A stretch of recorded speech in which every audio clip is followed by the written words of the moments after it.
Well, whatever. It's a commentary video. I'm not going to keep apologizing for commenting, so enjoy the rest of it. We'll stop every 60 seconds.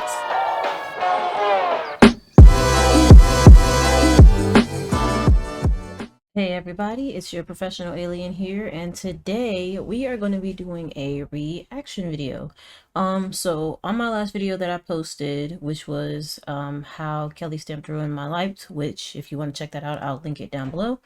I talked about a couple other creators, and one of the comments that really stuck out to me was from a Sydney Barrett, in which case Sydney said, Madisyn Brown, Kelly, and nappy-headed Jojoba have been my depression fairy godmothers. I had never heard of Madisyn Brown.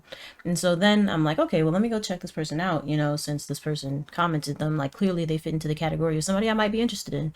So I go to Madisyn's page, and as I'm scrolling, I come across this video. It is titled, Why Hating Yourself is Egocentric.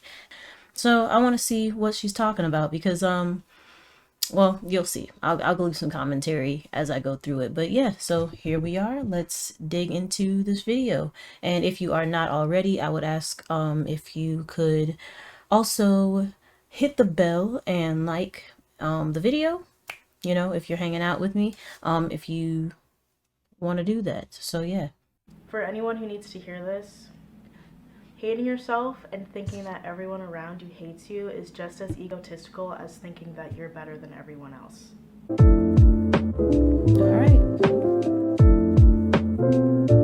Alright, let's get into it. Today I want to talk about self-loathing. First and foremost, heavy conversations. For anyone who needs to hear this, please put your ego aside and realize that nobody is thinking of you as much as you're thinking about yourself. I've known people who would ask me like really like absurd questions about their behavior, like, oh, like, was I acting weird? Was that comment like weird? Was that question too intrusive? Like, was I being a bitch? Like, just like absurd things like that I didn't even notice, and I'm sure nobody else noticed either. And even if you did say something embarrassing, like, one, you're a person, it's okay, give yourself a break, and two, the other person is probably going to forget about it in like 5 minutes.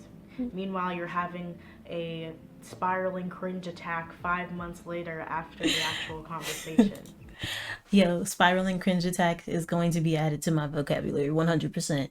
But okay, we're only a minute in and I'm already leaving commentary or commenting, but I agree so far with what she's saying. As someone, which if you watch my last video, you notice that I do comment on myself a lot and like my, in my opinion, shortcomings. So like there are moments where I'm sure I've gotten into like overthinking. Well, there's no sure to it. I know that there's been moments where I've gotten into overthinking on situations, and it's been like whoever the hell the situation happened with has moved past it, and I'm still sitting there like, oh my god, like, you know, tripping over it. So I'm digging so far what Miss Madisyn is saying. And then who looks dumb? You. Because you're stressing yourself out over something that doesn't even matter. I mean, you know, I've definitely been there. I've done it, so that's why I know what I'm talking about. I actually have a video called Why I'm Conceited, which kind of is related to this video, and it's more about confidence and why I have gone from one end of the spectrum of hating myself to the other side of the spectrum of loving myself a little too much. You should go check that out after you watch this video, of course. I'll put in a little clip here. After years of hating myself, I was like, shit, like, let me enjoy this, like, fuck it. And now I spend way too much time looking at myself. There's just so much more to life than hating yourself as a full-time job. I feel powerful feeling secure in my body because I know so many women aren't. It's like a fucking superpower transcending this ugliness mindset. It's honestly liberating. If someone judged you the way that you judged yourself, you probably wouldn't like that person very much and you would hate being around them. So, you know, if you don't have the balls to say the things you say to yourself to someone else, then why are you saying it to the most important person in your life, which is you? Talk to yourself like... Also, if you have negative thoughts that you think of, that people think about you, and this is something that I have to remind myself of, if the people around you make you feel like they think bad things or negative things about you. And sorry about the lighting. If the people that you surround yourself with make you feel like they think negatively about you, or they would think hurtful or mean things about you, then they're probably not people that you should have around you. Because, like, if these people are around you just to feed you negativity, no offense, get that away. Like, if these people are actually, like, it's not just, how you overthinking, these people are actually making you feel this way, then they gotta go. Because they ain't good for you. They ain't good for you. So, let's continue. You talk to a friend and notice how different the language that you use is. And like this whole like self-deprecating joke thing really needs to like die because it's honestly so overdone and it's just tired, man. Like it's so boring and it's honestly not even that funny to me. If your entire sense of humor revolves around self-deprecating jokes, then that just tells me that you think about yourself way too much and you are comedically uncreative. Say something interesting. Oh my god, please kill me. Like, I'm such a piece of garbage. Like, just run me over with the truck. I'm a steaming pile of trash. Okay. So, I want to make a comment on that. And which I don't know how much farther she's going to go with this. So, I don't know where else she's going to go with. But another thing that's important to understand is that sometimes people develop certain senses of humor due to certain traumas, and so, or even due to like certain upbringings or whatever, like certain just different things in your background can affect why you make these jokes. So sometimes some people have been made to put themselves on such a pedestal that as they get older and they realize they don't really apply to this pedestal, they start to say these things, maybe even jokingly about themselves. Or some people even, started making these jokes about themselves to make it feel funny because they were being made to feel bad about these things. So that's one thing that I feel like yes, I agree to a point with what she's saying, excuse me, because what you say, like my grandma's always told me, like my grandma's statement, which I don't know why I did air quotes, she's actually my grandma. So as a man says, so is he, which basically means what you say out of your mouth about yourself is what you are. It's what you will present to other people. And so you have to be careful with the words that you speak to yourself because they can make you feel worse and worse and worse over time. Even if you are saying it jokingly, like what you speak to yourself is what you start to believe subconsciously, which I know we've all heard that before. But yeah, that's my comment on that. It's just that sometimes I understand, like I get what she's saying, and as a rebuttal, basically, sometimes people make these jokes due to whatever background that they feel is a coping mechanism, and it just starts to become toxic. How do I even respond to that? I don't think people realize that even though to them it's a joke, if you tell yourself something Oh, enough look. times, you're gonna start to believe it. That's just like simple manifestation. Your mind doesn't really know the difference between what is real and what isn't. So even though you say you're joking, if you call yourself trash enough times, you're gonna start to believe it and actually start living that reality. People have told me that they thought I didn't like them. I've actually gotten this a few times, more than I would like. And for a while, I was like, okay, so am I doing something wrong here? Like, am I a bitch or something? But I'm not. I'm actually a pretty friendly person, I think. And I realized that it's really just people projecting their own insecurities onto me. Because I would ask them, like, okay, so why did you think I didn't like you? Like, what? Okay, so I definitely want to. Oof. Okay, so especially because of the comment that she left on the side where she's like, people have been told me that I'm intimidating.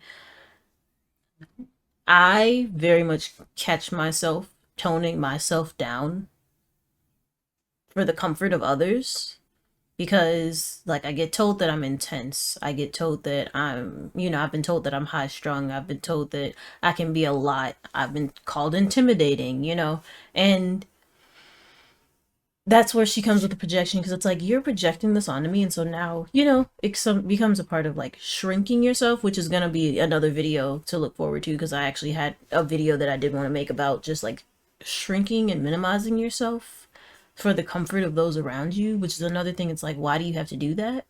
You shouldn't have to do that.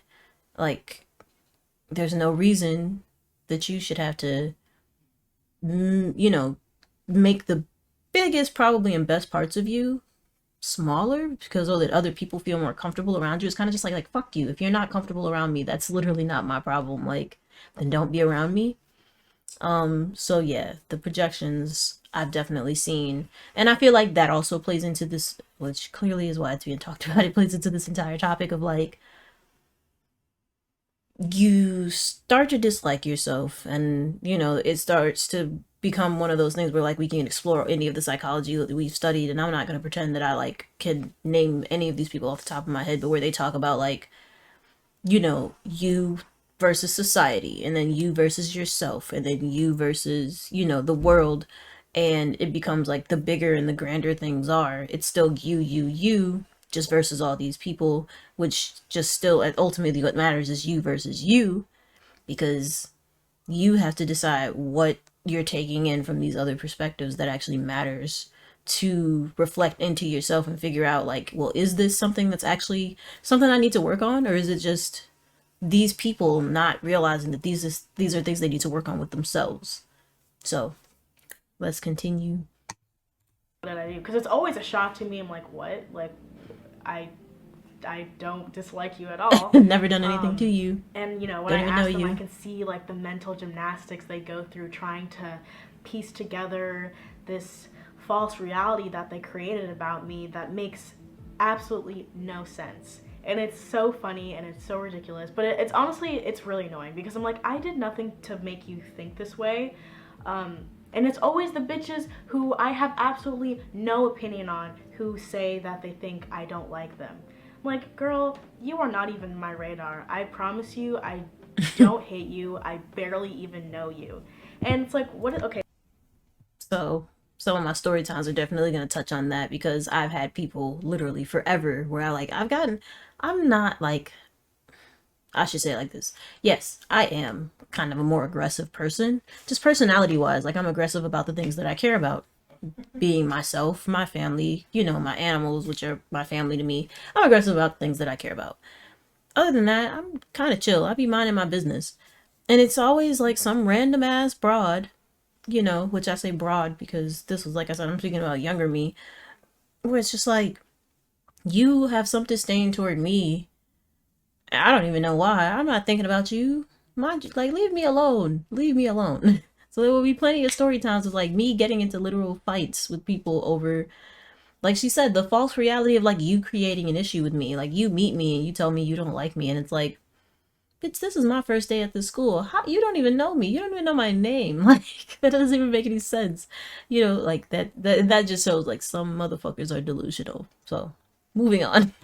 Okay, so what does that say about me? Like, you think that I would be the type of person to just judge you and hate you even though we've never had a real conversation before? Like, dude, I've never had a conscious thought about you a day in my life. How dare you think that you're that important to me How dare to you? hate you? No offense, but like, Hate strong, if man. you want to be friends, it's cool. Like, let's talk, let's have a conversation, but don't assume that I don't like you just because we've never like really talked before.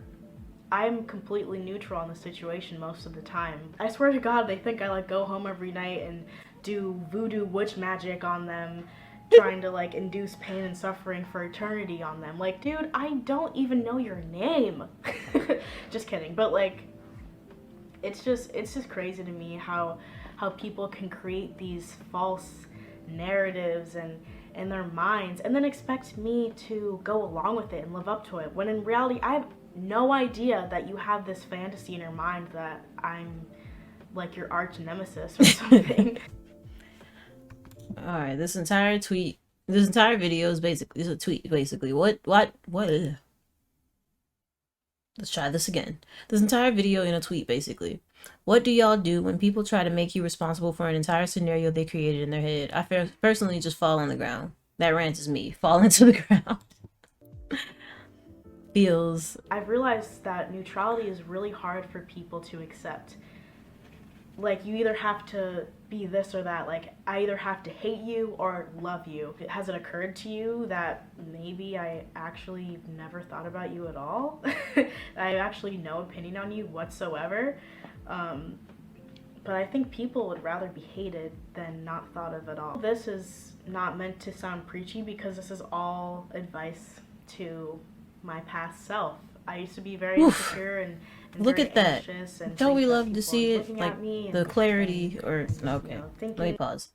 We love to see transparency, is what I mean. Because again, this is one of the reasons I think that Madisyn was dropped in my like the name dropped in my comment section. We love to see that, like speaking on it because you've experienced it and you used to go through it, and now you're like, yo, if I can pass this on to somebody else, it's important. Let me pass it on. These thoughts about me that never actually existed. I think we've all been there. And the thing about confidence and self-love is like it comes in waves. Like it's not something that's just always there. You're not going to wake up every day and feel super great. Some days you're going to feel more insecure or more self-conscious, and I feel like that's not something people talk about a lot, like when they talk about like their self-love journey. It's kind of like it can be like this sometimes. It's not always going to be perfect. A highly recommended book. Not your average self-help book. Very accessible and unpretentious. Honestly changed my life. The subtle art of not giving a fuck. I've actually thought about, well, I've had this book suggested to me before. So y'all want to do a little book club thing? We're gonna get The Subtle Art of Not Giving a Fuck, a counterintuitive approach to living a good life by Mark Manson. So I'm gonna write this down. Today is January 26th. So yeah, we're gonna revisit this February 26th. We love books. Why care about the opinions of people you don't even really know?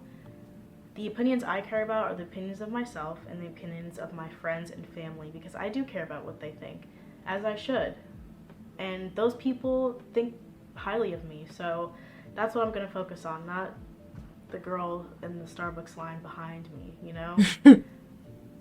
So, yeah, thank you for watching. Like, comment, subscribe, follow me on the gram if you would like. Let me know what you want me to talk about next, if you have any recommendations. And yeah, thank you for watching. Have a great day or night, and love yourself. Stop giving a fuck. Okay, bye. We like that ending. We gotta do the we gotta subscribe, we gotta give a like, we gotta do that because that is how you support your YouTubers, y'all. Like, comment, subscribe. We're gonna leave a comment, so let's do that. All right, I'm kind of socially awkward, so that's the comment. But all right, y'all, so that is our first reaction video on this page to Why Hating Yourself is Egocentric by Madisyn Brown, and I will see y'all for the next one. I realized that I didn't actually say in the beginning, which was something that I left out, why I felt like that was the video I wanted to watch first. And that is because I am someone who has a habit, and I am breaking out of that habit of speaking negatively about myself. And honestly, some of the things that I speak negatively about myself on are also things that I actually really enjoy about myself.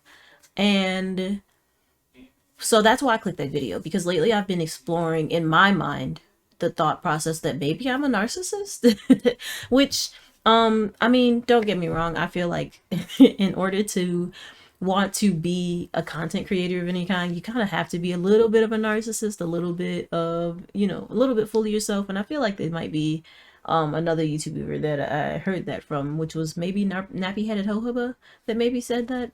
Don't quote me. But like I said, I've been exploring the idea that might be a little bit of a narcissist, and not necessarily, like, I feel like, and you'll probably hear me say this a lot, but I feel like certain things do sit on like a spectrum or like a wave where we think of narcissism and we think of like someone who just like is so full of themselves that they don't see anything that they do is wrong, and they're so in love with themselves. But I feel like narcissism can also fit into a perspective when you've grown up, again, like I said, mentioned in this video, which was like when you have different past variables and traumas and things like that that kind of play into who you are. Your narcissism can show up in the form of even like self-deprecating narcissism, which I don't know if that's a thing. So I decided while I'm editing this, like, oh, well, this is obviously a learning opportunity. And so I went and I Googled, like, is self-deprecating narcissism a thing? And I came across several articles actually that told me that it is actually referred to as covert narcissism. A person with covert narcissism may come across as shy, withdrawn, or self-deprecating. So basically, I'm just here to say yes, self-deprecating narcissism is a thing, and it is called covert narcissism. The more you know. That is what basically the sum up of why I wanted to do this video and why I wanted to watch it, because it's something that I've been exploring on my own anyway, and I was like, oh, this fits into a topic that I want to explore. So anyway, thanks again to Madisyn Brown for the video. Thanks to Sydney Barrett for the name drop and the comment on my last video. And yeah, we will see y'all for the next one. Kinky out.